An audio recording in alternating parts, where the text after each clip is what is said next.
Hello guys, আসসালামু আলাইকুম। সবাই কেমন আছেন? আশা করি ভালো আছেন। আপনাদের দোয়ায় উপর আল্লাহর রহমতে আমিও ভালো আছি। আজকে রান্না করব বেগুন দিয়ে ট্যাংরা মাছ। বেগুন দিয়ে ট্যাংরা মাছের ঝোল খুব ভালো লাগে। অল্প মশলা দিয়ে অবশ্যই এইভাবে রান্না করে দেখবেন কতটা টেস্টি হয়।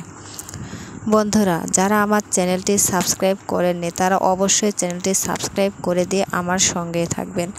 বেশি বেশি লাইক কমেন্ট করতে ভুলবেন না। দয়া করে অবশ্যই চ্যানেলটি সাবস্ক্রাইব করে দিবেন।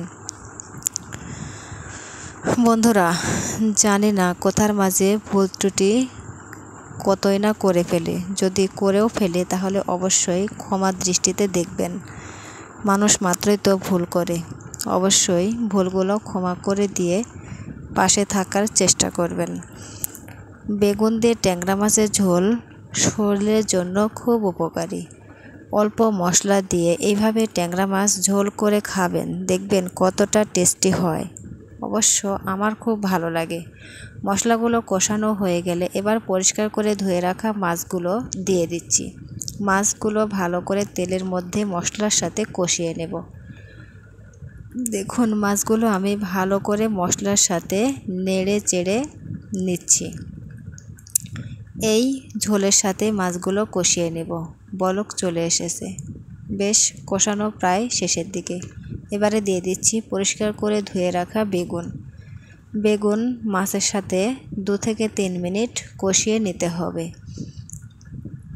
আমি এর মধ্যে একটা বেগুন দিয়ে দিয়েছি।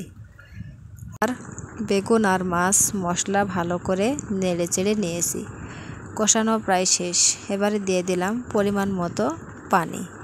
বলক আসা পর্যন্ত অপেক্ষা করতে হবে। আজকে আমি গ্যাসের চুলায় রান্না করতেছি। প্রতিদিন মাটির চুলায় রান্না করতে আমার ভালো লাগে না। মাঝে মধ্যে গ্যাসের চুলায় রান্না করি।